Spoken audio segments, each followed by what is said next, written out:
बसा बसा ना, बस, व्हेरी गुड, बसा. अध्यक्ष महोदय,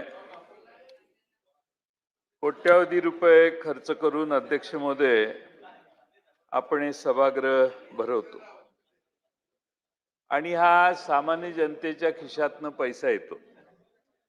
अध्यक्ष महोदय, कष्ट करून जनता व्यवसाय करून पैसे मिळवते, त्याच्यावर आपण कर भरायला लावतो, त्या करातनं आपलं हे सभागृह आणि राज्य आपण चालवतो. अध्यक्ष महोदय, जनतेच्या कष्टाचं चीज झालं पाहिजे की नाही? अध्यक्ष महोदय, मागील महिन्याभरात काय आपण हे अधिवेशनात बघितलं?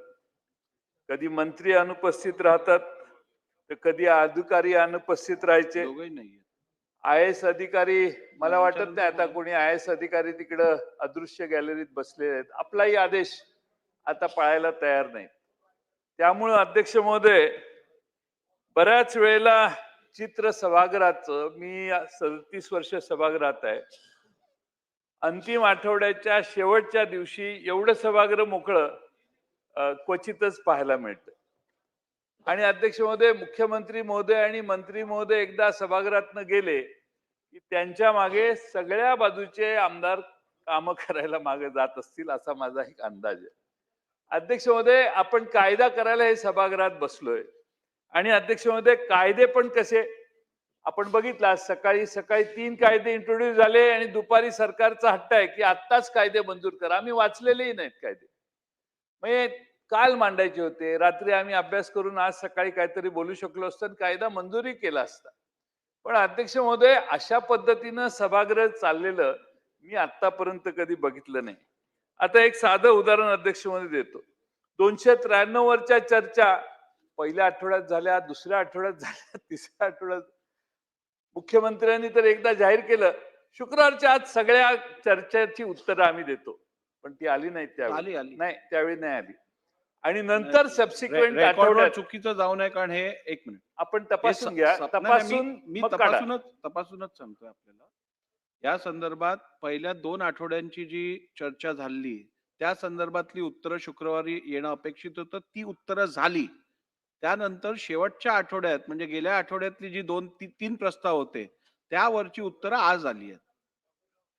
आज काय आहे? आज 4ही प्रस्तावावरची एकदम उत्तरं द्यायला लागलो आपण. म्हणजे असं कधी झालं नव्हतं अध्यक्ष महोदय.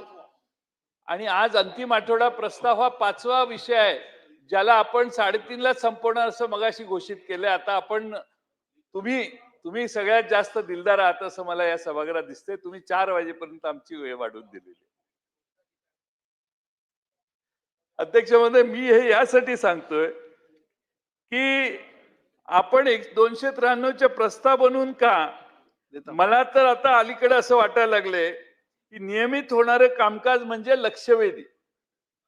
म्हणजे मला समजतच नाही, हे अधिवेशन आहे का लक्षवेधीशन आहे? अध्यक्ष महोदय, अधिवेशनात लक्षवेधी 3, 4, 18, 20 आणि कशासाठी हे? अध्यक्ष महोदय, मंत्रींनी सभागृहात कुठल्याही विषयावर भाषण केलं तर मंत्र्यांनी त्याला उत्तर दिलं पाहिजे. पण आमदारांचा दोष नाहीये, सदस्यांचा दोष नाहीये. मी सदस्यांना कुणालाही याच्यात दोष देत नाहीये. पण अध्यक्ष महोदय, पहिल्या दिवसापासून जवळपास संपेपर्यंत लक्षवेधी चालू आहे. सदस्यांना का दोष देत नाही अध्यक्ष महोदय?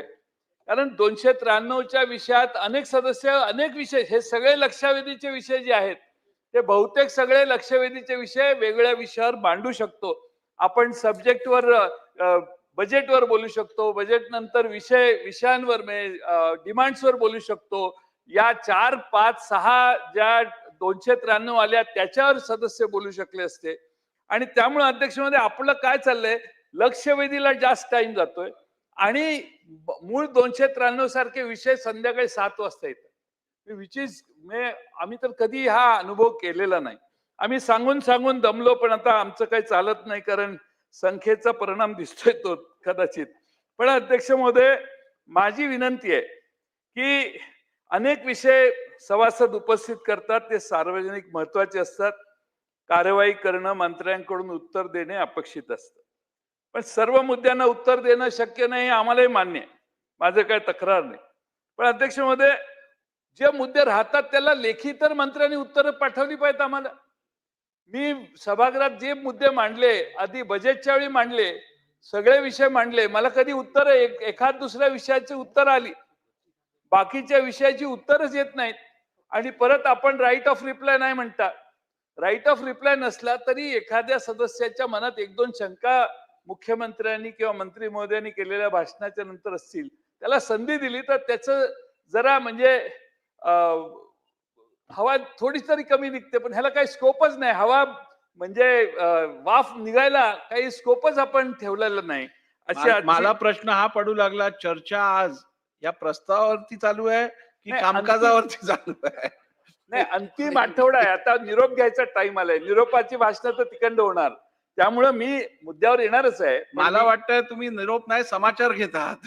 नाही साहेब, मी तुमचा समाचार मी मी तुमचा हितचिंतक आहे आणि तुमच्याबद्दल अशी भावना माझ्या मनात येणंच चाहता आहे. माझ्याबद्दल मी आपल्या सभासदांच्या वतीनं सांगतोय की काय हे होतंय. 250 सभासदांनी सही करून पत्र दिलेलं लक्षवेधी घ्या म्हणून. ते काय एकदा मी गोळा करायला सुरुवात केली, मी तिकडून फिरून आलो, तुम्ही सगळ्यांच्या सह्या गोळा करून घेऊन येऊ शकतो. काय प्रॉब्लेम, आपले सगळे मित्रच आहेत. पण आलं की सह्या करायच्या, कारण प्रत्येकाला स्वतःची लक्षवेधी मांडायची असते. प्रत्येकाला प्रायोरिटी आहे लक्षवेधीची, मी नाही म्हणत नाही. पण कंट्रोल करायचा अधिकार तुमचा आहे आणि तो कंट्रोल करायला नियमावली जी आहे ती 3 ते 4. अभिमन्यू तुमचा अभिमन्यू होऊन देऊ नका.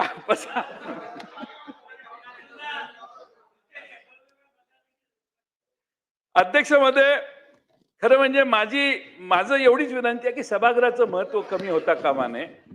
कुठल्याही सदस्यांनी भाषण केलं आणि त्यांना उत्तर देता नाही आलं तर मंत्री महोदयांनी त्यांच्या मुद्द्याला पत्र लेखी कळवलं पाहिजे. ही नवी प्रथा किंवा पूर्वीच ती आम्हाला पूर्वी यायची, आता मधल्या काळात बंद झाली आहे. ते जरी झालं तरी सॅटिस्फॅक्शन बरंच होईल. त्यामुळे प्रत्येक प्रश्न किंवा मंत्र्यांनी जर एखादी विनंती केली आमदारांनी, तर अध्यक्ष महोदय काय झालं?